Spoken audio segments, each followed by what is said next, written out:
Hey everyone, let's have a little chat about 3-star books. This video was mainly inspired by Sam from Thoughts and Tomes, who made a video about how 3-star books are the worst for her.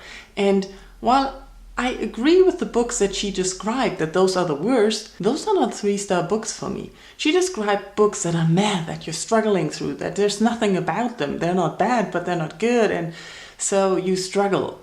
And for me, those books are more or less 2-star books. A 3-star book for me is a book that is a solid book. It's good.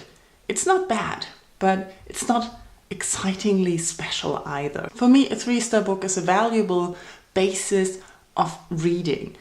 Most of the books you read, you will be, yeah, they're good. They're nothing special. I enjoyed reading them. And that is a 3-star book for me.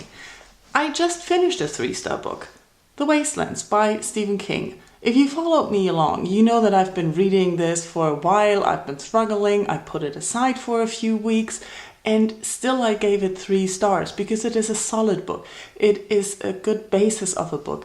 It's nothing wrong with it, even though it has its lengths. And sometimes I thought, like, do we really need this? And yes, we do. It's a middle book, so this is not something that gets you starting on a series. This is not something that you want to end a series on, but it's a middle book. It's a solid book.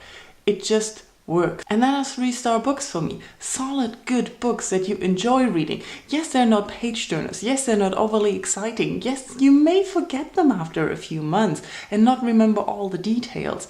But they are solid books. And I think BookTube forgets that a 3-star book is a book you liked. It's not a book that was meh, that was just okay. It's a book you liked. It's a solid book. It's not something that blew your mind. It's not something you hated. A 3-star book is a good basis that makes you know, this is a book I enjoy reading. I'm always happy when I read that. But of course I love a 4-star or 5-star book more.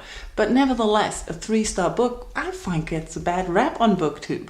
Everybody's like, it's just a 3-star book. But a 3-star book is a good book. We tend to forget that. We can't have only 5-star books. If every book were a 5-star book, it's meaningless. It doesn't mean anything to be a 5-star book. If every book is a 1-star book, it's just also meaningless because it doesn't mean anything. That's why we have the range. And apart from that, you all know that I don't really give a lot by the star ratings because it's just one thing you rate. But what do you rate? Do you rate your enjoyment? Do you rate the writing? Looking at the 5-star books that I have on my list for this year, we have Infinite Jest, which I struggled through, which is very hard and it was not fun to read. Yet it is a 5-star book because of the way it is written, the things that it does, and even for being in existence, it's a 5-star book. But I also rated unconventionally 5 stars, not because of the magic of the writing, of the existence of the book, but for the pleasure of reading it, for how it made me laugh and how it made me feel when I read it, because it was a page turner. And that's not comparable. And so, yeah, star ratings. But a 3-star book is not a bad book. It's a solid book. It's a good book. What do you think? Do you pay a lot of attention to the rating? Do you dislike 3-star books? Do you feel like, no, that's not a good book, I don't want to read it? Or do you just look at closer reviews of those books? Let's talk in comments. Thank you for watching. Bye-bye.